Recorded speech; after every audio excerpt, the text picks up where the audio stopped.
Welcome back to your channel Tripitak. तो आज हम लोग जो देखने जा रहे हैं वो है रेगुलेटिंग एक्ट ऑफ 1773। अब यहाँ पे क्या है, रेगुलेटिंग एक्ट 1773 में जो आया ये आपका इंडियन पॉलिटी का भी हिस्सा है, क्योंकि कॉन्स्टिट्यूशन जो हमारा संविधान भारत का बना है ये संविधान इन्हीं सारे नियमों पे बेस्ड है, इन्हीं सारे रूल्स एंड रेगुलेशंस पे बेस्ड है। ठीक है, तो इसी कारण से ये इंडियन पॉलिटी में संविधान को पढ़ाने के पहले पढ़ाया जाता है। और चूंकि ये जो आपका रेगुलेटिंग एक्ट बना है ये उस टाइम पीरियड का है जिस टाइम पीरियड में हम लोग देखते क्या है कि यहाँ पे मॉडर्न इंडिया चल रहा था, modern Indian history, basically national freedom struggle.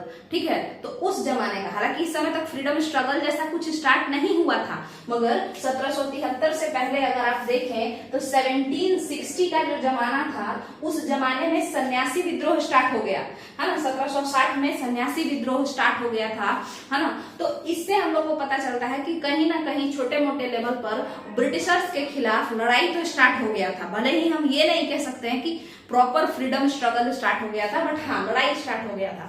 तो अब आते हैं, इस वजह से हम लोग कह रहे हैं कि भाई रेगुलेटिंग एक्ट को पॉलिटी में तो पढ़ा ही जाता है, राजनीति वाले जो विषय है उसमें, उसके साथ साथ इतिहास में भी पढ़ा जाता है, और मतलब आधुनिक इतिहास में।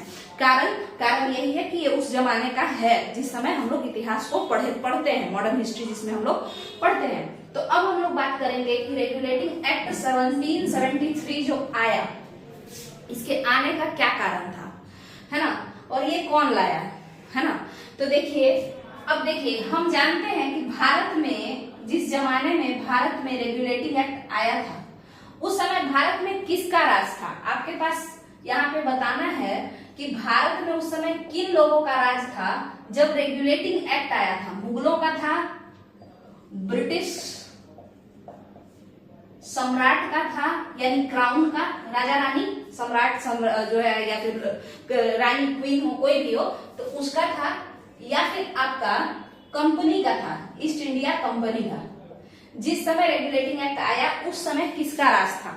तो यहाँ पे हम लोग क्या देखते हैं कि मुगलों का भी राज उस समय नहीं था, ब्रिटिश सम्राट का नहीं था, कंपनी का रूल था। और उस कंपनी को क्या कहते थे, कौन सी कंपनी थी, तो हम सभी जानते हैं कि ब्रिटिश ईस्ट इंडिया कंपनी के नाम से उसको जाना जाता था। किसको जाना जाता था? भारत उस समय जिस कंपनी के अधीन था हम उस कंपनी को क्या कहते थे? ब्रिटिश ईस्ट इंडिया कंपनी कहते थे। ये तो आपका क्लियर है। अब आइए, रेगुलेटिंग एक्ट लाया कौन है?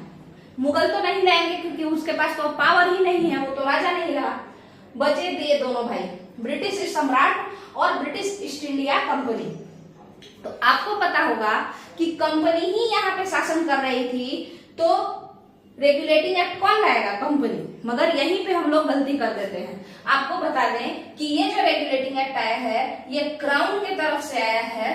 ये किसके तरफ से आया है? क्राउन की तरफ से आया है, ना कि ब्रिटिश ईस्ट इंडिया कंपनी इसको लाई है। कंपनी क्या होता है बाबू? तो वो एक तरीके से समझिए कि व्यापार का, जो फैक्ट्री वगैरह खोले हुए तो वो व्यापारी हुआ कंपनी, जबकि क्राउन जो हुआ वो सम्राट हुआ। सम्राट बेसिकली जैसे हम लोगों के लिए यहाँ पे अभी क्योंकि डेमोक्रेटिक फॉर्म ऑफ गवर्नमेंट है तो प्रेसिडेंट, प्राइम मिनिस्टर, ये लोग, ठीक है। तो क्राउन के तरफ से आया था ये 1773 का रेगुलेटिंग एक्ट, ठीक है। तो क्राउन की तरफ से आया था। तो उस समय क्या ब्रिटेन में पार्लियामेंट नहीं था? क्या राजा का सही में रूल है वहां पे? नहीं है ना। ये तो बस ऐसे ही कहने के लिए है कि क्राउन का है, एक क्राउन है ना। मगर उस समय में हम लोग क्या देखें कि वहां उस समय भी ब्रिटिश पार्लियामेंट था, माने ब्रिटिश संसद था। तो हम कह सकते हैं कि भाई ब्रिटिश पार्लियामेंट यदि था तो इसका मतलब है कि पार्लियामेंट ही लाया है। तो किसी बुक में हम लोग देखते हैं कि regulating act was passed by British parliament. कहीं कहीं पे लिखा रहता है कि regulating act was passed by British parliament, और कहीं कहीं पे लिखा रहता है क्राउन लेकर के आया। बात दोनों सेम ही है। जैसे द्रौपदी मुर्मू कुछ पे साइन की, उसको लाएंगे पीएम मोदी ही, है ना। अभी जो भी पीएम रहेंगे तो वही लाएंगे, अभी मोदी है तो मोदी जी लाएंगे, ठीक है। तो उसी तरीके से तो दोनों ही बात सही है, ठीक है। अब देखिए, ये रेगुलेटिंग एक्ट किस चीज को रेगुलेट करने के लिए, रेगुलेट करना मतलब होता है नियंत्रण करना, किसी चीज पे कंट्रोल करना। किसको कंट्रोल करने के लिए ये रेगुलेटिंग एक्ट आया था? आपको पता होना चाहिए कि आखिर किसको कंट्रोल करने के लिए ये रेगुलेटिंग एक्ट आया। रेगुलेटिंग एक्ट माने कंट्रोल करने वाला एक्ट, नियंत्रित करने वाला एक्ट। तो किसको कंट्रोल करना था? तो जाहिर सा बात है भारत को, है ना।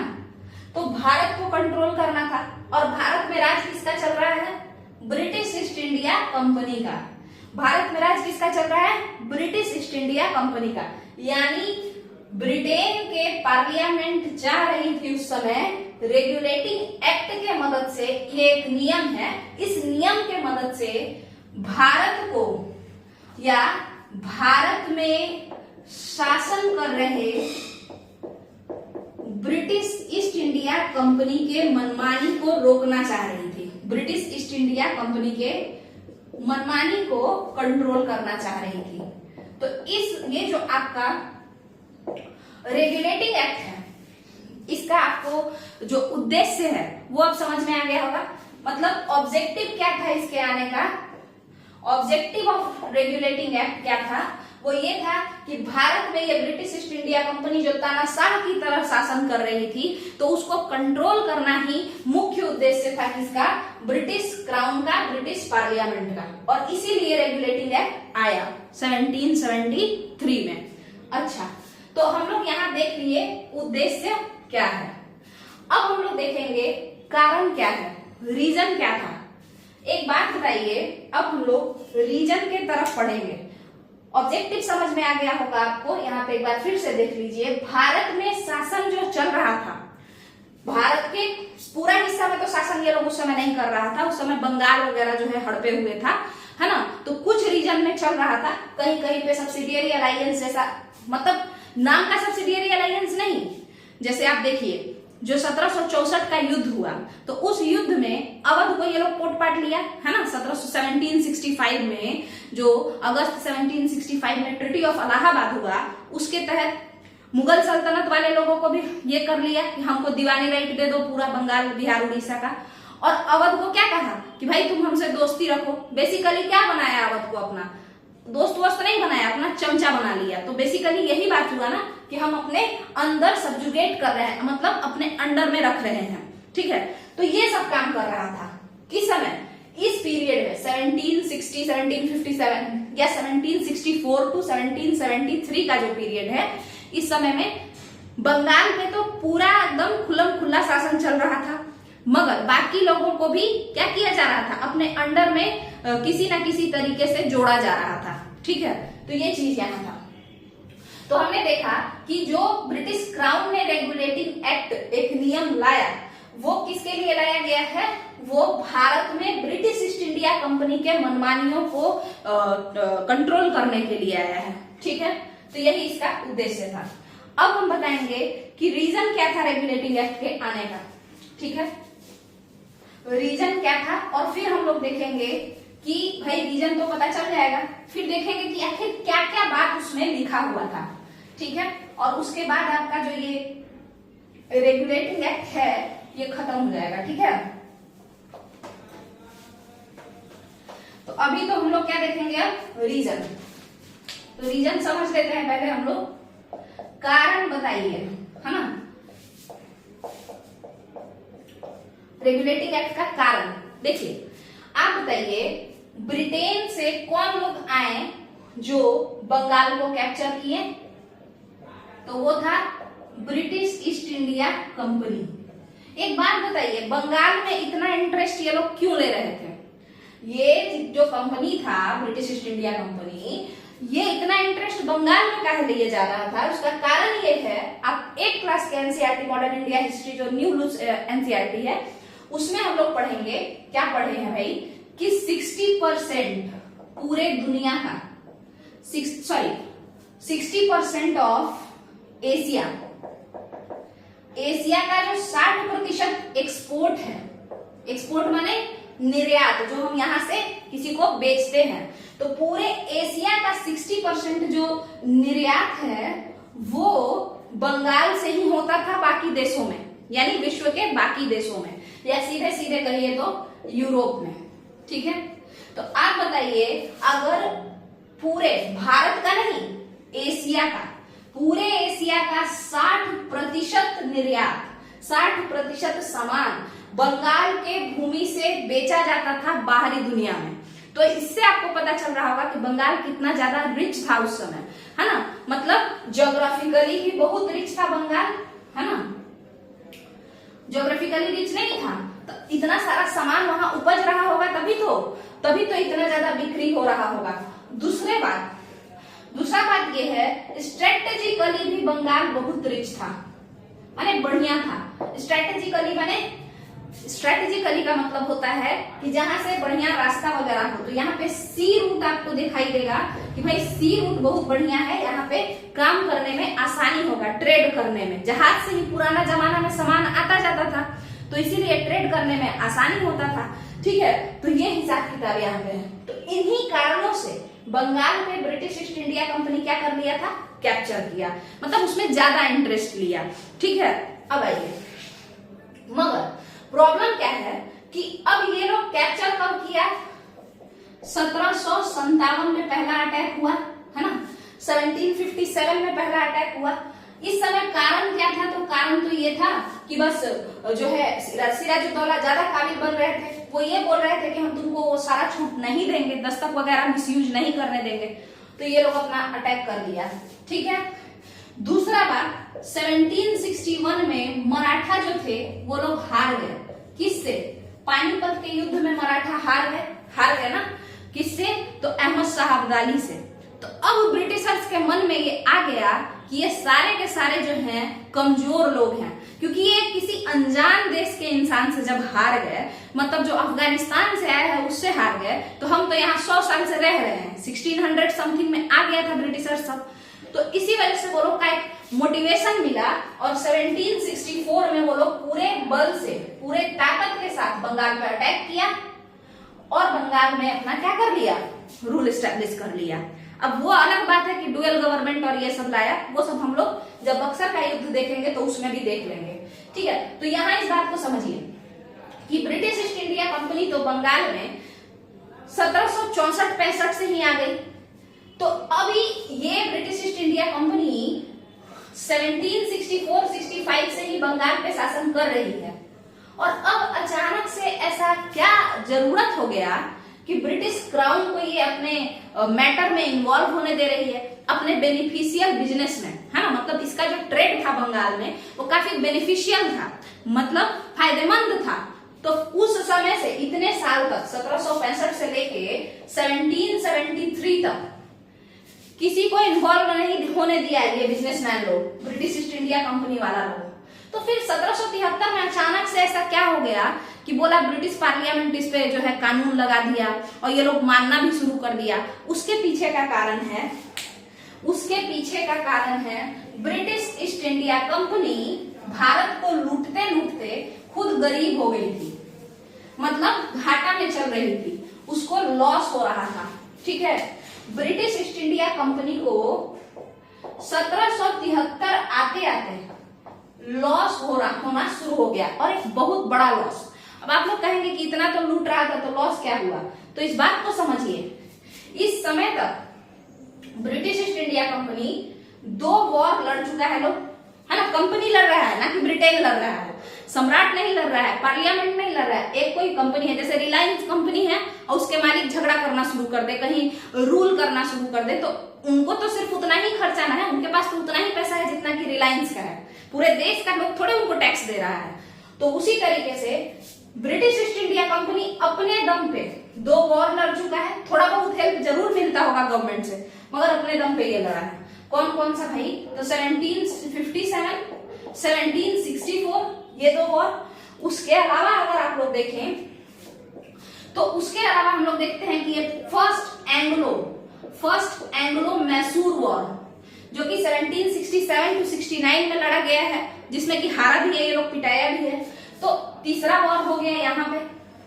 उसके अलावा कर्नाटिक वॉर किसका है, तो ये आपका फ्रांस के साथ जो ये लोग जबरदस्त लड़ाई किया है, वो वाला लड़ाई हुआ, है ना। सप्तवर्षीय युद्ध चला और ये सब काफी लंबा खिंचाया, है ना। उसके अलावा बेदरा का युद्ध हुआ, किसके साथ, बेदरा कहीं नहीं है, ये भी हुगली वाले ही रीजन को बोलते हैं, कलकत्ता के ही आसपास वाले रीजन को। डचों के साथ इनका लड़ाई हुआ 1759 में। तो यहाँ पे आप देखेंगे, और कर्नाटिक वॉर 3 बार लड़ा गया है, मतलब 3 टाइम हुआ है। तो कुल मिला जुला के हम लोग देखते हैं कि ये लोग 5-6 वॉर खूब लड़ा दम भर, है ना। तो ये जो सारा लड़ाई किया, तो ये सारा लड़ाई का पैसा कौन दे रहा था? कंपनी अपने पास से दे रहा था। अब कंपनी इतना सारा पैसा जो है इधर लड़ाई में, मारा पीटी में लगा रही है, तो अपने डेवलपमेंट में तो वो कुछ नहीं लगा रही है ना। तो इस कारण से लॉस हुआ। पहला कारण ड्यू टू वॉर, युद्ध की स्थिति बनने के कारण से कंपनी को काफी लॉस हुआ, युद्ध की स्थिति बनने के कारण से, ठीक है, और लगातार युद्धों के कारण से। दूसरा कारण क्या है? दूसरा कारण ये है कि कंपनी जो इसका सबसे रिच रिसोर्स था, जिसके लिए इतना सारा ये लड़ाई झगड़ा ये सब कर रहा था, बंगाल, तो बंगाल के किसानों का, बंगाल के आर्टिसंस यानी हस्तकारों का, मूर्तिकारों का, है ना, शिल्पकारों का, उन सब का ये ख्याल नहीं रख रहा था। उन लोगों का केवल क्या कर रहा था? शोषण कर रहा था, एक्सप्लॉइट कर रहा था उन लोगों को, किसान को, सबको, ठीक है। और मतलब टैक्स तो पूरा का पूरा ले रहे हैं, लूट सफेद खूब मचा रहे हैं, मगर इन रिटर्न कुछ वहां पे इन्वेस्ट नहीं कर रहे हैं। जैसे आप देखेंगे कि किसान अगर आपको टैक्स दिया है तो उसके बदले आप क्या करेंगे? आप वहां पर क्या करेंगे कि भाई चलो हम इरिगेशन फैसिलिटी लाते हैं, है ना। तो अब वहां पे किसी तरीके का इरिगेशन फैसिलिटी नहीं है, बाढ़, सूखा, ये सबसे बचाने का कोई फैसिलिटी नहीं है, और केवल टैक्स पे टैक्स लिया जा रहा है, कर लिया जा रहा है। तो इससे क्या होगा? उपज घटेगा। तो उपज घटा, पहला तो ये हुआ। दूसरा, लोग टैक्स खाली दे रहे थे, इन रिटर्न उनको किसी तरीके का सर्विस, सेवा नहीं मिल रहा था, सरकार से कोई मदद नहीं मिल रही थी। तो कारण क्या हुआ? लोगों में, जो ये बंगाल के लोगों में, बंगाल में रहने में ही वो लोग डरने लगे। बंगाल के लोग, बहुत सारे लोग क्या कर गए? वहां से विस्थापित हो गए, माइग्रेट कर गए, ठीक है, चले गए, मतलब जाने लगे। माइग्रेशन वहां से बहुत ज्यादा हुआ, ठीक है। तो अब जब कोई रहेगा ही नहीं तो पेमेंट कौन देगा? टैक्स कौन देगा? दूसरा बात आपको पता होना चाहिए कि क्योंकि खेती में अगर हम लोग इन्वेस्ट ना करें, सिंचाई प्रणाली पे और बाकी चीजों पे, तो जाहिर सा, फर्टिलाइजर्स पे, ये सब पे, तो जाहिर सा बात है कि खेती उतना अच्छा, मतलब इन्वायरमेंट फ्रेंडली इतना नहीं है खेती। कहने का मतलब क्या है इन्वायरमेंट फ्रेंडली? मेरा कहने का मतलब ये है कि आप नेचर पे पूरा का पूरा छोड़ करके बहुत सारा उपज नहीं कर सकते हैं। खेती में आपको साइंटिफिक मेथड्स का यूज करना पड़ता है। तो ये लोग तो कोई खेती में मदद किया नहीं, और इसके चलते 1770 में बंगाल में फमाइन पड़ा। फमाइन माने दुर्भिक्ष, दुर्भिक्ष माने अकाल, सूखा पड़ गया 1770 में, बहुत सारे लोग मारे गए, ठीक है। कुछ हजार है, कुछ ऐसे करके जो है 8 के NCERT में लिखा हुआ है कि कुछ बहुत सारे लोग जो है वो मारे गए इस फमाइन में। और 1773 वही तो जमाना चल रहा है, 1770 का जमाना, और अब फमाइन पड़ गया। तो अब इंसान ही जब मर रहा है तो टैक्स कहां से देगा? तो कुल मिला जुला करके बंगाल की जो अर्थव्यवस्था थी, जो कि एक काफी फ्लरिश अर्थव्यवस्था थी, बहुत ही बढ़िया अर्थव्यवस्था थी, इन बदमाश लोगों के वजह से, BIC, British east India company के वजह से इकोनॉमी ऑफ बंगाल जो है वो पूरा का पूरा क्या हो गया? ध्वस्त हो गया 1770 आते आते। आप सोचिए 1765 में, 1765 में ये लोग क्या लिया था? दीवानी राइट लिया था। दीवानी राइट क्या होता है? 1765 में, यहां देखिए, इलाहाबाद की संधि यानी ट्रिटी ऑफ इलाहाबाद से, इलाहाबाद की संधि यानी ट्रिटी ऑफ इलाहाबाद के मदद से ये शाह आलम द्वितीय, जो कौन था? जो मुगल सम्राट था, उससे ये लोग क्या लिया था?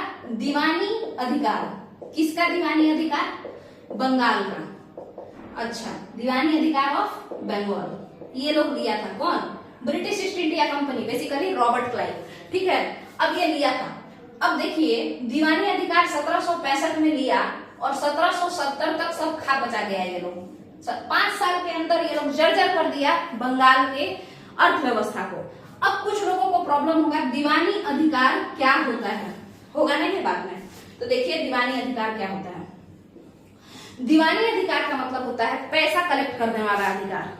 ठीक है। जैसे एक होता है कि भाई दीवानी अधिकार, जैसे मान के चलिए एक हम सर्विस दे रहे हैं, ठीक है, और एक क्या है कि केवल और केवल हम जो है पैसा ले रहे हैं, ठीक है।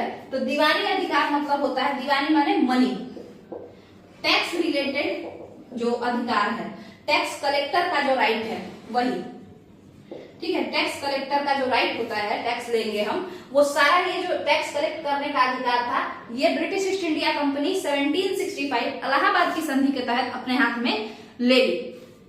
और कहा कि बंगाल से हम ही लोग लेंगे, क्या लेंगे, हम ही लोग बंगाल से दीवानी अधिकार के तहत पैसा कलेक्ट करेंगे, टैक्स कलेक्ट करेंगे। अब पैसा ये लोग कलेक्ट कर रहा था तो इरिगेशन फैसिलिटी, सिंचाई का व्यवस्था या बाढ़ अकाल पड़ने पर जो है सहायता का व्यवस्था, ये सब कौन देखेगा, इन्हीं दुष्टों को देखना था, ब्रिटिश ईस्ट इंडिया कंपनी को देखना था। बट इन लोगों ने ये सब नहीं किया, पूरा लूटे ये लोग, ठीक है। और लूट करके और इसको जो है 5 साल के अंदर बंगाल की अर्थव्यवस्था को खराब कर दिए, गिरा दिए, और साथ के साथ बहुत सारा वॉर किए, है ना, बेदरा का युद्ध किए डचों को भगाने के लिए, फ्रांस को यहाँ से हटाने के लिए कर्नाटिक वॉर लड़े, मैसूर में वॉर हुआ क्योंकि मैसूर के राजा उधर इन लोगों को व्यापार नहीं करने दे रहे थे, चंदन वगैरह ये सब पे रोक लगा रहे थे। ये सारा 8th क्लास के एनसीईआरटी में और 12th के मॉडर्न हिस्ट्री में भी लिखा हुआ है, और ये सब पूछता भी है। आगे आइए, फिर 1764 और ये सब जो है, तो ये लड़ाई, और दूसरा इन लोगों का जो एडमिनिस्ट्रेशन था, जो प्रशासन का व्यवस्था था, ये लोग जिस तरीके से प्रशासन मतलब चलाते थे, यानी लोगों पे शासन करते थे, वो दोनों ही करप्ट था, बेकार था, बेईमान मतलब ज्यादा थे, भ्रष्ट ज्यादा थे ये लोग। और इस कारण से ही देखिए कि 5 साल के अंदर बंगाल को ये लोग खा पचा गया। अब 5 साल के बाद इन लोगों को यहाँ से जाना तो था नहीं, क्यों नहीं जाना था, क्योंकि भाई फायदा बहुत है। एक तो लोग सीधे साधे हैं, जब मन करे तब बेवकूफ बना दो, है ना, और ऊपर से यहाँ पे इतना बढ़िया जो है फैसिलिटी है, इतना बढ़िया जो है यहाँ पे पैसा वैसा का व्यवस्था है। व्यवस्था कैसे, क्योंकि वही बंगाल अभी भी अपने सामान के लिए, आर्टिक्राफ्ट्स के लिए, हैंडीक्राफ्ट्स के लिए, यानी हाथ से बनाए हुए सामानों के लिए और बाकी चीजों के लिए फेमस था। तो ये लोग सोचे अब हम लोग थोड़ा बहुत क्या करेंगे, थोड़ा बहुत अपने बेईमानी पे कंट्रोल करेंगे। तो उसके लिए पहले दोबारा से कुछ पैसा चाहिए होगा यहाँ पे अपना राजकाज संभालने के लिए, कंपनी को आगे बढ़ाने के लिए, और तब ये लोग चल दिए कहाँ, भीख मांगने। किससे भीख मांगने गए ये लोग, वो देखिए।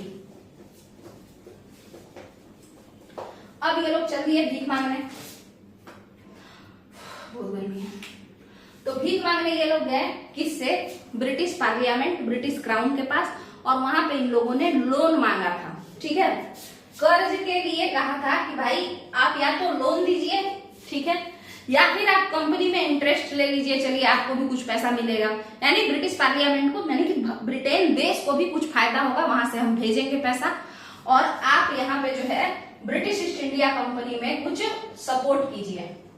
तब ये लोग कहा कि ठीक है हम तुमको पैसा तो देंगे, मगर तुम्हारा जो 5 साल का इतिहास हम देख रहे हैं, जब से तुम रूल करना शुरू किए हो, तुम लोग काफी भ्रष्ट हो, तो इसीलिए हम क्या करेंगे, कंपनी पर कंट्रोल करेंगे अपने तरफ से। क्या करेंगे, कंपनी पर कंट्रोल करेंगे, ठीक है।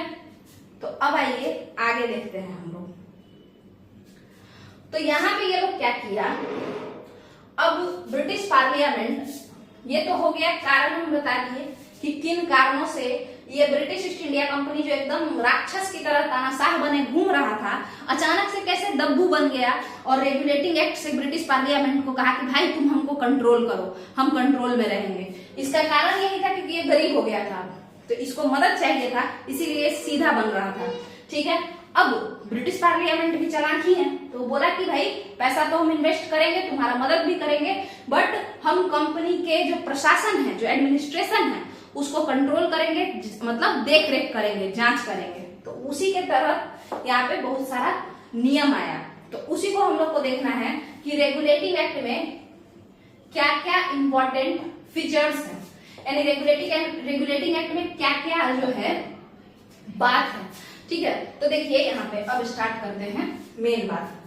पहला जो फीचर है रेगुलेटिंग एक्ट का बाबू, वो है सेंट्रलाइजेशन। ये सेंट्रलाइजेशन क्या होता है उसको समझते हैं। केंद्रीयकरण, ठीक है, केंद्रीयकरण, किसका केंद्रीयकरण? सत्ता का। सत्ता माने पावर, ठीक है, ताकत। तो आपको पता होगा कि ये लोग जो थे, 3 लोग, मतलब ब्रिटिश ईस्ट इंडिया कंपनी, इनका मेन जो जगह था जहां पे ये फैक्ट्री बनाए थे, वो कौन कौन सा जगह था? मद्रास, बंगाल में तो इनको बंगाल से बहुत ज्यादा प्यार था इनको, क्योंकि बंगाल बहुत ज्यादा रिच था। और उसके अलावा एक और कौन था बताइए? बंगाल हो गया, मद्रास हो गया, और एक बॉम्बे, ठीक है। अब ये जितने भी लोग थे, ये माने 3 जगह पे इनका अपना फैक्ट्री था, ठीक है। तो यही, तो अब देखिए बंगाल में भी ये लोग अपना एक गवर्नर जनरल रखे हुए था, जिसको उस समय गवर्नर कहा जाता था, ठीक है। यहाँ भी एक गवर्नर जनरल, हटा दीजिए, गवर्नर रखे हुए था। इस गवर्नर को प्रेसिडेंट भी कहते थे, ठीक है। प्रेसिडेंट किसका? माने बंगाल का जो कंपनी है, बंगाल में जो फैक्ट्री है, उसका प्रेसिडेंट या उसका गवर्नर, ठीक है। बॉम्बे में भी एक गवर्नर था, इसको भी हम लोग प्रेसिडेंट कह सकते थे, और मद्रास में भी एक गवर्नर था। अब इस गवर्नर के कुछ सगा संबंधी मतलब रिश्ता, नाते रिश्तेदार नहीं, इसके मतलब इसके साथ काम करने वाले, गवर्नर एंड हिज काउंसिल। तो गवर्नर और उसके साथ उसका एक काउंसिल होता था, और वही लोग मिल करके 3 जगह पे काम करते थे, सारा प्रशासन संभालते थे। जैसे बंगाल का गवर्नर और यहाँ का और लोग, माने गवर्नर और उसका सभा जो है, उसके लोग, वो सब लोग मिल करके बंगाल का मामला सेट करते थे। बंगाल में जो भी चीज चल रहा है वो लोग समझते थे। और उसी तरीके से बॉम्बे के गवर्नर और उसका जो काउंसिल है, वो बॉम्बे का जो भी चीज है, जो मतलब किस तरीके से कंपनी को आगे बढ़ाना है, कैसे जो है ट्रेड को फायदा पहुंचाना है, ये सब सारा सामान कौन देखता था बॉम्बे में? बॉम्बे का गवर्नर, ठीक है। अब एक क्वेश्चन है, बॉम्बे का संस्थापक किसको कहा जाता है? गेराल्ड ऑंगियर को कहा जाता है, ठीक है। मद्रास में जो है, मद्रास में किस तरीके से फैक्ट्री काम करेगा और क्या क्या चीजों को जो है ट्रेड कैसे बढ़ाया जाए, है ना, किस तरीके से प्रोटेक्ट किया जाए, मतलब किला बना करके प्रोटेक्ट किया जाए या ऐसे ही प्रोटेक्शन हो जाएगा, तो ये सब कौन डिसाइड करता था? मद्रास का गवर्नर, ठीक है, और उसका काउंसिल। यानी हर एक कंपनी के लिए, मतलब ब्रिटिश ईस्ट इंडिया कंपनी के हर एक फैक्ट्री के लिए, हर एक बेसिकली मतलब ये जो मेन 3 इंपॉर्टेंट फैक्ट्रीज थे, तो उस हर एक इंपॉर्टेंट फैक्ट्रीज का एक गवर्नर या प्रेसिडेंट भी उसको कहते थे उस जमाने में, होता था। और यही कारण है कि आप देखेंगे, यही कारण है कि आप देखेंगे, आप देखिए अब बंगाल के अगल बगल, जैसे बंगाल में ही बिहार उस समय पड़ता था, उड़ीसा भी पड़ता था, तो अगर हम कह रहे हैं कि दीवानी राइट बंगाल का मिला है, इसका मतलब बंगाल, बिहार, उड़ीसा, ये सब का दीवानी राइट मिला है, क्योंकि उस समय बंगाल में ही बिहार था और उड़ीसा भी उसी में था, झारखंड भी उसी में था, तो काफी नया बना है, ठीक है। तो ये देखिए, तो चूंकि प्रेसिडेंट को, गवर्नर को प्रेसिडेंट भी कहते थे, और बंगाल के अगल बगल का जो भी मैटर है, बंगाल और उसके आसपास के इलाकों का, जैसे बिहार ये सब हो गया, वो सब एक गवर्नर और उसका काउंसिल देख रहा है। मद्रास के अगल बगल और मद्रास का पूरा मैटर एक गवर्नर और उसका काउंसिल देख रहा है, ठीक है। तो यही था, मगर और यही कारण क्या है कि चूंकि प्रेसिडेंट कहते थे इन गवर्नर्स को, और इसीलिए हम लोग बंगाल को क्या कहते थे? बंगाल प्रेसिडेंसी। उसी तरीके से मद्रास प्रेसिडेंसी, और आपका एक और प्रेसिडेंसी है जिसका नाम क्या है? ये बॉम्बे प्रेसिडेंसी, ठीक है। तो ये 3 प्रेसिडेंसी। अब देखिए, ये 3 जगह पे एक अलग ही जो है पावर का केंद्र था, सोर्स ऑफ पावर जो था 3 अलग अलग जगहों पे था। बंगाल का गवर्नर अपने आप को तुर्रम खान समझ रहा है, मद्रास का गवर्नर एंड हिज काउंसिल अपने आप को समझ रहा है, बॉम्बे का भी वही हाल है। तो क्या सत्ता किसी एक के हाथ में है? नहीं है। तो सत्ता का विकेंद्रीकरण है, डिसेंट्रलाइजेशन है। मगर जब 1773 ईस्वी का regulating act parliament, British parliament यहाँ भेजी, पार्लियामेंट क्या होता है? तो संसद, जैसे आपके यहाँ हमारे यहाँ संसद है, उसी तरीके से उन लोगों का संसद, ठीक है। तो ब्रिटिश पार्लियामेंट जब भेजी यहाँ पे ये रेगुलेटिंग एक्ट, तो उसमें कहा कि 3 गवर्नर हैं तो तीनों से हमको मैटर सलटना पड़ेगा। हर फैक्ट्री के लिए एक गवर्नर को कॉल करो, उससे समझो। कॉल करना मतलब ये नहीं समझिए कि कॉल मतलब बात करना, तो हर गवर्नर से हमको एक एक करके समझना पड़ेगा। इससे अच्छा है कि हम क्या करते हैं, सत्ता का केंद्रीकरण कर देते हैं। तो ये क्या किया कि जो बंगाल का गवर्नर एंड हिज काउंसिल था, बंगाल का गवर्नर और उसके जो साथी थे, जो उसको साथ में उसका मदद करते थे बंगाल और अगल बगल के इलाकों को चलाने में, उनको कहा कि भाई तुम हेड बन गए। ये लोग क्या बना दिया, रेगुलेटिंग एक्ट के तहत इसको हेड बना दिया, ये सुपीरियर हो गया। और इसके अंदर में मद्रास का गवर्नर और उसका काउंसिल और बॉम्बे का गवर्नर और उसका काउंसिल रखा गया। ठीक है, क्या किया ये लोग, सेंट्रलाइज कर दिया। अब पावर किसी एक के हाथ में आ गया, ज्यादा पावर, और ये लोग उसके अंडर में आ गए। तो मद्रास का गवर्नर इसके अधीन हो गया, बंगाल का गवर्नर सबसे सुप्रीम, और ये इसके अधीन, इसके बराबर इसका समकक्ष कौन रहा, बॉम्बे का गवर्नर। ये दोनों का पावर इक्वल था। ठीक है, इसका और इसका पावर इक्वल था, बट ये सुप्रीम हो गया। अब आप एक बात समझिए, जब हम किसी को सुप्रीम पोस्ट देते हैं तो उसका नाम इसका नाम सब सेम रहेगा, तो गचपच हो जाएगा। इसीलिए बंगाल के गवर्नर को बंगाल का गवर्नर जनरल कहा जाने लगा। ठीक है, नाम इसीलिए बदला गया। तो इस हिसाब से प्रथम governor general, first governor general किस एक्ट के बाद बना, तो 1773 के रेगुलेटिंग एक्ट से बना। ठीक है बाबू, बताइए कि जो फर्स्ट गवर्नर जनरल बना वो 1773 ईस्वी के रेगुलेटिंग एक्ट से बना। पहला बात क्लियर है, कौन बना, तो जो पहले से यहाँ पे गवर्नर के पोस्ट पे था ना, वारेन हेस्टिंग, उसी को कहा गया कि भाई तुम ही बन जाओ, तुम ही क्या बन जाओ, अब गवर्नर जनरल बन जाओ। तो फर्स्ट गवर्नर जनरल जो बना बंगाल का, वो कौन बना, वारेन हेस्टिंग्स। ठीक है, तो अब ये मद्रास वाले को भाव देता होगा या बॉम्बे वाले को, यानी ये अब सुपीरियर बन गया।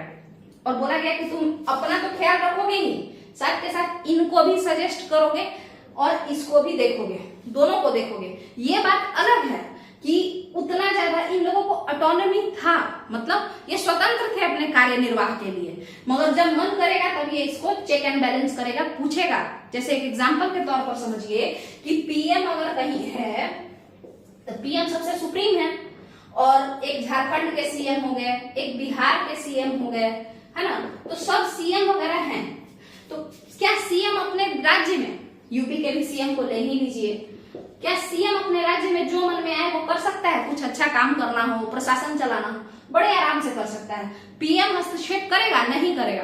मगर ये लोग जो मन में आए वो करेंगे तो पीएम गुस्सा करने आ सकता है। पीएम को इतना पावर है, सेंटर को इतना पावर है, केंद्र जब चाहे तब आके डांट फटकार लगा सकती है। तो वही था कि ये लोग स्वतंत्र तो थे अपने अपने एरिया में, मगर अब इन लोगों को देखने वाला ये था, अगर ये कुछ उठपटांग करते तो ये आके डांटता, इसको पावर था कि आप डांट सकते हैं। क्लियर है? तो ये हो गया आपका सत्ता का केंद्रीकरण। सत्ता किसी एक के हाथ में पावर एकजुट हो गया, है ना। और पहले 3 जगह छिटाया हुआ था बराबर बराबर पावर, अब एक सुप्रीम हो गया और 2 लोग उसके नीचे आ गए, तो थोड़ा सा आसानी हुआ। और इससे एक और फायदा ये हुआ कि भाई ये लोग जो थे, ये दुष्ट लोग 3 थे, अब थोड़े कम हुए, मतलब अब किसी कोई कंट्रोल करेगा तो थोड़ा कम चोरी होगा। ठीक है, तो ये पहला काम हुआ। दूसरा बात क्या हुआ कि बंगाल का गवर्नर जनरल तो बना दिए हम लोग, मगर आप खुद बताइए कि क्या किसी एक के हाथ में पावर हम दे देंगे तो वो पूरा का पूरा लूटने के चक्कर में नहीं आ जाएगा, जैसे रॉबर्ट क्लाइव लूटा था। रॉबर्ट क्लाइव बहुत सारा अथाह धन संपत्ति लूटा था। तो इसी वजह से जो ब्रिटिश पार्लियामेंट था वो लोग सोचा कि बंगाल के गवर्नर जनरल तो हम बना दिए और मद्रास को उसके अधीन कर दिए और बॉम्बे को भी उसके अंदर में डाल दिए, मगर हम एक काम करते हैं, गवर्नर जनरल को और उसके काउंसिल को इक्वल पावर देते हैं। ठीक है, इक्वल पावर मतलब थोड़ा बहुत से रहेगा, थोड़ा बहुत से रहेगा, मगर कानून बनाने में कानून को पास करने में जैसे मान के चलिए बंगाल का गवर्नर जनरल एक कानून बनाया। कानून में क्या बनाया कि सब लोग करेला ही खाएंगे, ठीक है। बंगाल में जितने भी लोग हैं और मद्रास के भी, क्योंकि अब मद्रास भी इसके अधीन है ना, भले ही वहां पे वो लोग स्वतंत्र काम कर रहा है, बट जब चाहे तब वो टॉर्चर कर सकता है। तो कह दिया बंगाल का गवर्नर जनरल कि सब लोग करेला खाएंगे अब, ठीक है। तो बाकी जो 4 और सदस्य थे, क्योंकि इसमें जो गवर्नर जनरल बंगाल का था और उसका जो काउंसिल था वो पूरा 4+1 का था, यानी 4 और लोग थे और एक गवर्नर जनरल खुद था, ठीक है। तो अब क्या हुआ कि ये लोग जो थे, क्या हम बोल रहे थे कि गवर्नर जनरल बोला कि सब लोग करेला खाएंगे, तब यहाँ पे होगा क्या, वोटिंग होगा, हाथ उठाया जाएगा, है ना, कि अच्छा ठीक है हाँ करेला खाएंगे। तो पता चला कि 3 लोग बोले कि नहीं खाएंगे और 2 लोग, जिसमें कि एक गवर्नर और एक उसका एक और साथी, ये 2 लोग बोला कि हम लोग खाएंगे, ठीक है खाया जाएगा। तो आपको पता है, तो फिर ये करेला खाने का जो नियम है ये पास नहीं होगा, ठीक है। यानी मेरे कहने का मतलब क्या है कि गवर्नर जनरल को ऊंचा पोस्ट तो दिया गया, बंगाल का गवर्नर जनरल बना दिया गया उसको, जिसके तहत मद्रास प्रेसिडेंसी यानी मद्रास वाला फैक्ट्री और आपका जो बॉम्बे वाला फैक्ट्री था वो दोनों आ गया, और बंगाल वाला तो इसके अधीन आ ही गया।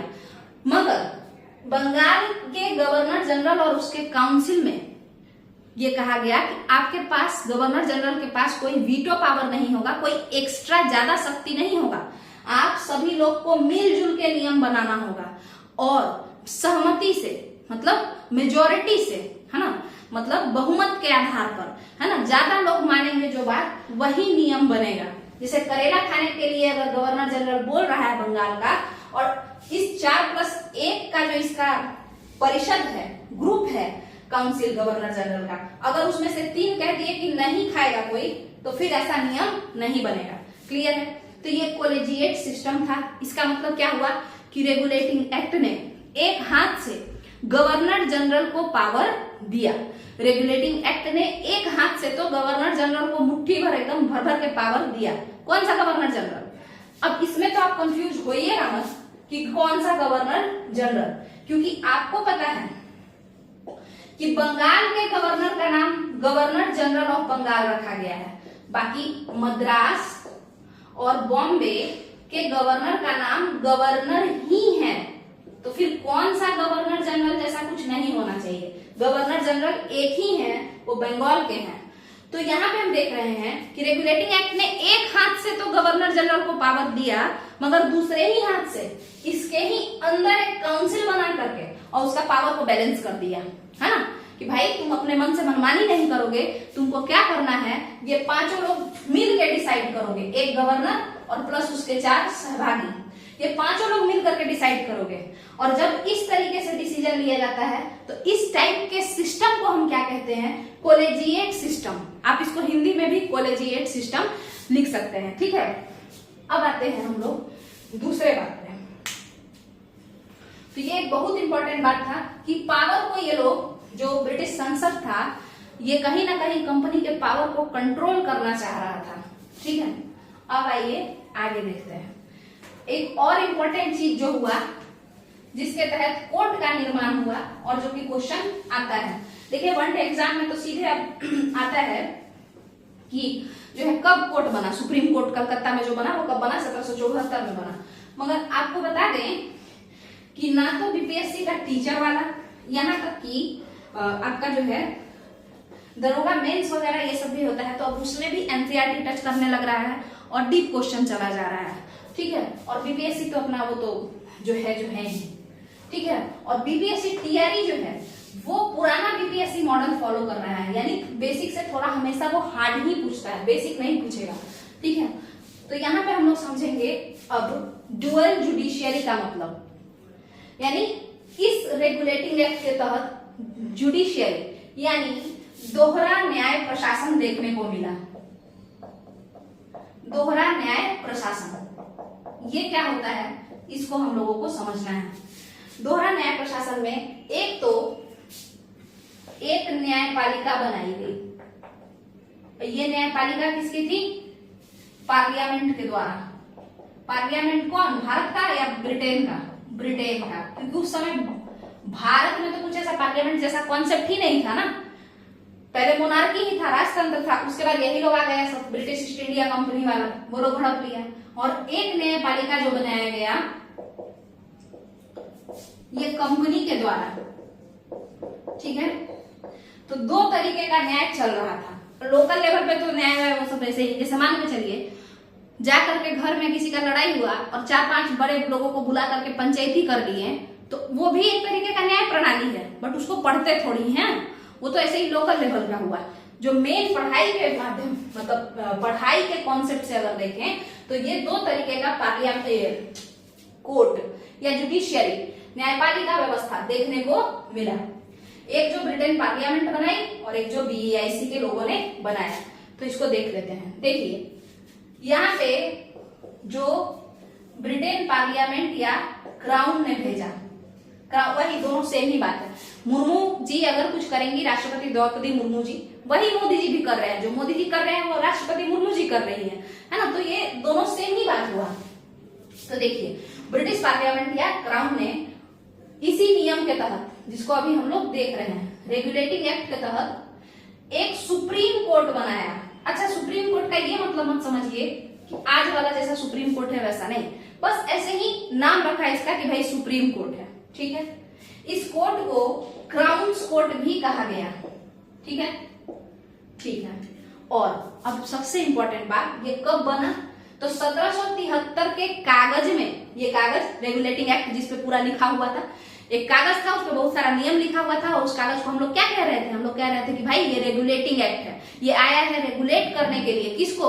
ब्रिटिश ईस्ट इंडिया कंपनी को, उसके काम को, ठीक है। चलिए, तो यहाँ पे रेगुलेटिंग एक्ट जो कागज था, जो नियम था, उसमें 1773 में लिख के आया कि एक सुप्रीम कोर्ट बनेगा कोलकाता में। मगर बना कब? ये बना कब? बन के तैयार हो गया 1774 में, 1774 में। और इसके जो प्रथम मुख्य न्यायाधीश थे, चीफ जस्टिस थे इसके, वो कौन थे? वो थे Elijah Impey, sir Elijah Impey. अब इम्पे का जो स्पेलिंग है वो आप लोग देख लीजिएगा एक बार। तो एलिजाह इम्पे इसके जो थे वो क्या थे? अध्यक्ष, ये चीफ जस्टिस थे, मुख्य न्यायाधीश थे। और इनके साथ 3 और जज थे। तो उनका नाम क्या था? Chamber, Limenster, Hyde. Chambers, Limenster, Hyde, ये 4 लोग थे। एलिजा इम्पे, चेम्बर्स, लिमेंस्टर और हाइड। अब यहाँ पे ध्यान से सुनिए, यहाँ पे हम लोग अगर वनडे एग्जाम देने जाते थे तो हम लोग इस पे फोकस करते हैं कि भाई चीफ जस्टिस कौन था उस सुप्रीम कोर्ट का? Elijah Impey. मगर अगर आप घटना चक्र हिस्ट्री पढ़े हों तो आपको कहीं कहीं देता है कि चारों का नाम देगा, उसमें से एक आध का नाम छांट देगा और कहेगा इसमें से कौन नहीं था उस कोर्ट में, उस कोर्ट के मेंबर में कौन नहीं था। तो ये चारों का नाम अब इंपॉर्टेंट है कि एलिजा इम्पे थे, चेम्बर थे, लिमेंस्टर थे और हाइड थे। खास करके बीपीएससी लेवल और बीपीएससी टीआरई में जो लोग मेन सब्जेक्ट हिस्ट्री और पॉलिटी वगैरह लेंगे तो उनके लिए ये इंपॉर्टेंट है, ठीक है। तो ये हो गया, ये 4 लोग हो गए। सुप्रीम कोर्ट बन गया कलकत्ता में। इसी को क्राउन कोर्ट भी कहा गया क्योंकि ये पार्लियामेंट अपने से बना करके भेजा था, ठीक है। हाँ, तो अब यहां तक का तो ठीक है, मगर बताइए यहाँ पे नियम, कौन सा नियम माना जाए? मुगलों का नियम या अंग्रेजों का नियम? आप बताइए यहाँ पे कौन सा नियम माना जाए? इस कोर्ट में जो पार्लियामेंट बनाई है, जिसको हम कलकत्ता का सुप्रीम कोर्ट कहते हैं, इस कोर्ट में कौन सा नियम माना जाए? अंग्रेजों का नियम ना। तो यहाँ पर इंग्लिश कानून चलता था, इंग्लिश लॉ, ठीक है। तो ये तो आपका क्लियर हो गया। अब हम देखते हैं कि ये जो है न्यायपालिका, जो ब्रिटिश ईस्ट इंडिया कंपनी जब थी, यानी आप समझिए कि 1765 से 1772 तक कोई ना कोई होगा ना भाई। और ये 1772 तक नहीं रहा है, ये लोग अपना अलग से न्यायपालिका रखे हुए था। कब तक? तो 1861 तक रखे हुए था। 1861 में सबको हटा दिया गया, खत्म कर दिया गया बहुत सारे को। तो यहाँ देखिए कंपनी का जो कोर्ट था वो कैसा था? तो कंपनी में एक इंसान जो वॉरेन हेस्टिंग है, ठीक है, ये खुद ही जो है एक सिस्टम बनाए थे, कोर्ट का सिस्टम। आप लोग पढ़ेंगे, आपका लूसेंट में भी दिया हुआ है, क्राउन में भी दिया हुआ है, तो उसी को समझना है। 1772 में ये डिस्ट्रिक्ट लेवल पे, जिला लेवल पर, ठीक है, अदालत बनाए थे, कोर्ट बनाए थे, ठीक है, 1772 में। तो ये एक कोर्ट का नाम था निजामत अदालत, ठीक है, और एक का नाम था आपका दीवानी अदालत। निजामत मतलब क्या होता है, मार झगड़ा ये सब देखने वाला, ठीक है, यानी इसको हम लोग फौजदारी अदालत भी कहते हैं। हम इसे और क्या कह सकते हैं, फौजदारी अदालत, ठीक है। तो ये हो गया। और दीवानी अदालत जो पैसा से रिलेटेड, प्रॉपर्टी से रिलेटेड जो लड़ाई होगा, वो दीवानी अदालत में सिविल मैटर्स हम कह सकते हैं, ठीक है। तो वो सिविल कोर्ट जैसा डिस्ट्रिक्ट सिविल कोर्ट, और ये डिस्ट्रिक्ट क्रिमिनल कोर्ट, ठीक है।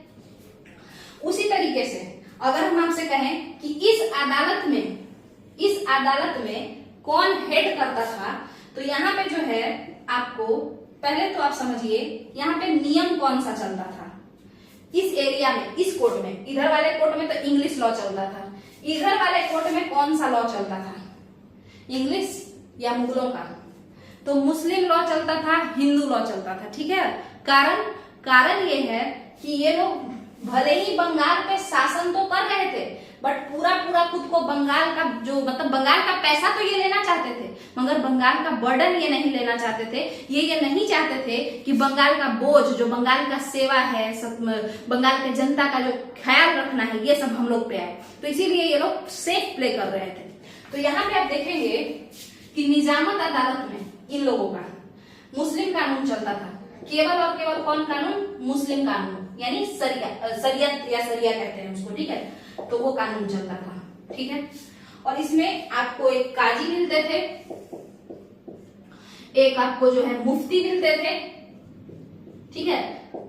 मुफ्ती से वकील और जज जैसा ये सब लोग इस टाइप के लोग रहते थे, ठीक है, मतलब कानून का ज्ञाता लोग, काजी मुफ्ती। और उसके साथ साथ क्या है, उसके साथ साथ एक यहाँ पर जो होता था हेड के तौर पर, यानी जो इन लोगों से सजेशन लेकर के एक तरीके से न्याय करेगा, फैसला लेगा, तो उसको हम लोग दारोगा कहते थे, ठीक है। और ये हो गया आपका जिला लेवल पर निजामत अदालत। दीवानी अदालत में जो कानून चलता था वो हिंदुओं के लिए हिंदू कानून चलता था और मुसलमानों के लिए मुस्लिम कानून चलता था, यानी सबके लिए अलग अलग कानून था, ठीक है। मुसलमानों के लिए मुस्लिम कानून, हिंदुओं के लिए हिंदू कानून। यहाँ पे इंग्लिश कानून नहीं था।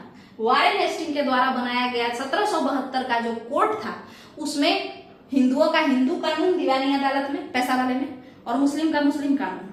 बट निजामत अदालत में अभी भी मुगलों का ही चल रहा था। मुगलों के द्वारा जो कानून बनाया गया था मुस्लिम कानून को फॉलो करके, वही सब कानून यहाँ पे चल रहा था। तो आप देख रहे हैं कि आज के डेट में हमारे पास हाई कोर्ट है, सुप्रीम कोर्ट है ना, पर एक ही है, इंटीग्रेटेड फॉर्म ऑफ जुडिशियरी है, एकीकृत है ये, है ना।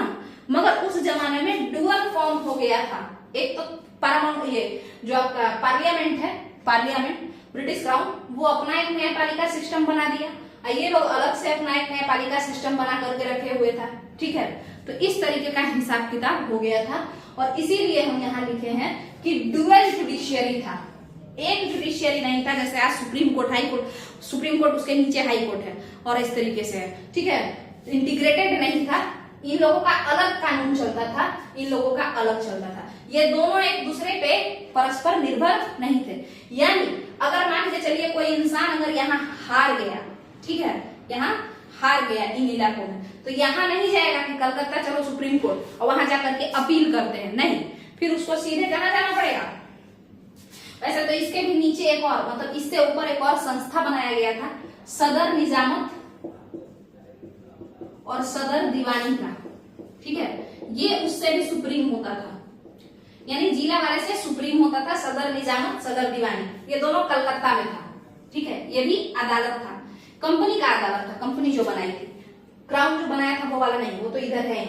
और कोई अगर यहाँ हार जाता था तो यहाँ जाता था, यहाँ हार गए तो यहाँ गए अपील करने के लिए, और अगर इन दोनों जगहों पे भी हार गए तो इस सुप्रीम कोर्ट में नहीं आप जाएंगे, आप सीधे लंदन वाले सुप्रीम कोर्ट में जाएंगे, प्रिवी काउंसिल जिसको हम लोग कहते हैं, ठीक है। तो वहां आपको जाना पड़ेगा, यानी लंदन में जो मेन जो हाउस ऑफ लॉर्ड्स लोग जो वहां पे जो निर्णय लेंगे, मेन जो लंदन का जो कोर्ट है वहां जाएंगे। अगर यहां से भी हार गए तो सीधे लंदन के सुप्रीम कोर्ट जाना है। सिमिलरली अगर आपको यहां से हार मिलता है कलकत्ता के सुप्रीम कोर्ट से, तो डायरेक्ट लंदन के सुप्रीम कोर्ट जाइए। यानी ये दोनों अलग अलग संस्था थे, ये साथ में नहीं थे। ये कंपनी अपना एक न्यायपालिका सिस्टम बना करके रखी हुई थी, और यहाँ पे ये ब्रिटिश क्राउन अपना एक न्यायपालिका सिस्टम बनाना शुरू किया था 1773 से। 1773 में तो केवल कागज पे था, 1774 पे जमीनी स्तर पे आ गया। और फिर हम देखते हैं कि 1861 में जब हाईकोर्ट का निर्माण हुआ, उसके बाद इन सभी लोगों को बंद किया गया, पावर छीन करके हाईकोर्ट्स में दे दिया गया, ठीक है। तो यहाँ पे आपका डुअल जुडिशियरी यानी द्वैध न्याय प्रशासन देखने को मिला। एक कंपनी का प्रशासन, न्याय प्रशासन, और दूसरा आपका ब्रिटिश का न्याय प्रशासन यानी ब्रिटिश क्राउन का न्याय प्रशासन, ठीक है। Crown court, companies court and it's system, ठीक है। और यहाँ पे क्राउन का कोर्ट, तो ये आपका हो गया डुअल जुडिशियरी। अब देखिए सारे के सारे तो चोर ही थे। देखिए ब्रिटिश क्राउन भी कोई हम लोगों का सगा थोड़ी था, हम लोग उसके देश के थोड़े थे, हम लोग तो कॉलोनी ही थे ना। वो लोग भी तो यही चाह रहा था कि लूट खुट के सब ले आए और हमको टैक्स दे, ठीक है। तो अब ये लोग जब यहाँ कोर्ट्स वगैरह बैठा लिया, तो अब सीधा भी बनेगा ना, अपने कोर्ट बनाओ और फिर अपने ही आदमी को पकड़ पकड़ के लाओ कि भाई मेरे ही जो ब्रिटेन के ही लोग हैं वही यहाँ पे चोरी कंगाली कर रहे हैं। तो इसीलिए एक और नियम जो आपके रेगुलेटिंग एक्ट में लिखा हुआ था, तो वो ये लिखा हुआ था कि कोई भी प्राइवेट पर्सन मतलब यहाँ देखिए, ये जो रेगुलेटिंग एक्ट है ये कौन बनाया है? पार्लियामेंट बनाई है। किसको कंट्रोल करने के लिए? टू कंट्रोल BEIC यानी ब्रिटिश ईस्ट इंडिया कंपनी। काहे कंट्रोल कर रही है? क्योंकि इस पे पैसा लगाई है, घाटा में था तो इसको पैसा दी है। तो अगर ये पैसा भाई पार्लियामेंट चाहेगा ना, ब्रिटिश पार्लियामेंट कि हम अपना पैसा निकाले, तो पैसा तो तब निकालेगा ना जब इस BEIC के ऑफिसर्स ईमानदार हों, है ना। अगर खाली अपने ही चुराने में रहेंगे तो फिर कैसे निकालेगा? दूसरा, ये लोग किसी भी तरीके के पर्सनल माने खुद का बिजनेस में इन्वॉल्व नहीं हो। तो ये सब चीज मना किया गया था किसके द्वारा? रेगुलेटिंग एक्ट के तहत, कि भाई ब्रिटिश ईस्ट इंडिया का कोई भी ऑफिसर जो है गिफ्ट नहीं लेगा, है ना। कि भाई चलो गिफ्ट क्या होता है? ये घूस, उसको गिफ्ट कह रहा है बस, तो घूस नहीं लेगा। दूसरा, अपना खुद का बिजनेस नहीं करेगा, वो ब्रिटिश ईस्ट इंडिया कंपनी के लिए काम करेगा, अपने एक नया कंपनी बनाने नहीं चल देगा, ठीक है। तो ये भी एक यहाँ पे मना किया गया था ब्रिटिश पार्लियामेंट के द्वारा इन लोगों को, ठीक है। और यही था आपका पूरा का पूरा रेगुलेटिंग एक्ट का प्रोविजन। यही सब रेगुलेटिंग एक्ट का प्रोविजन था। इससे कुछ फायदा भी हुआ और कुछ घाटा भी हुआ। तो रिजल्ट क्या आया, अब हम उसको देख लेते हैं। तो देखिएगा रिजल्ट क्या आया इसमें, अगर हम इसको देखें,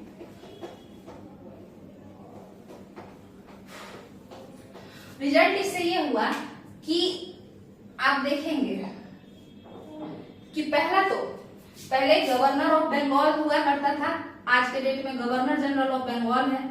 इसका लड़ाई होने लगा मद्रास वाले से और बॉम्बे वाले से। ये दोनों कुछ कई सारे बात मानने को तैयार ही नहीं होते थे, तो थोड़ा बहुत जो है कंपनी के अंदर प्रशासन में दिक्कत आने लगा। एक फैक्ट्री दूसरा फैक्ट्री से थोड़ा बहुत नाखुश रहने लगा, ठीक है। तो पहला तो ये प्रॉब्लम हुआ, कॉन्फ्लिक्ट शुरू हुआ, और कॉन्फ्लिक्ट इन लोगों के बीच में हुआ। उसके साथ साथ गवर्नर जनरल ऑफ बंगाल को कहा जा रहा है कि तुम्ही को सब पावर है, और इसके खुद के ही परिषद में इसका कोई पावर नहीं है। कोलेजिएट सिस्टम ला दिया गया है, माने 5 लोग हो तो 5 में से 3 जो कहोगे वो होगा, अकेले गवर्नर जो कहेगा वो नहीं होगा। तो इस वजह से गवर्नर जनरल का खुद का ही पावर कम था, तो इसका अपने भी लोगों से पटना बंद हो गया। वो समझ नहीं पा रहा था कि भाई किस तरीके से शासन प्रशासन संभाला जाए, ठीक है। तो इस वजह से लड़ाई होना शुरू हो गया, कचकच माहौल हो गया कंपनी के अंदर। दूसरा, 2-2 सुप्रीम कोर्ट या 2-2 कोर्ट सिस्टम, 2-2 कोर्ट सिस्टम या न्याय व्यवस्था जो बन गया, 2 न्याय व्यवस्था व्यवस्था बन गया है, कंपनी का अपना अलग से न्याय व्यवस्था, और एक जो पार्लियामेंट अपने बनाई 1773 के बाद 1774 में उसका न्याय व्यवस्था। तो दो दो न्याय व्यवस्था बनने के कारण ये लोग भी न्याय व्यवस्था में यानी न्यायिक प्रणाली में देर होना शुरू हो गया। अब भाई इसके सुने कि इसका सुने, इसके पास जाकर के केस लड़े कि उसके पास जाकर के केस लड़े, समझ में आना बंद हो गया।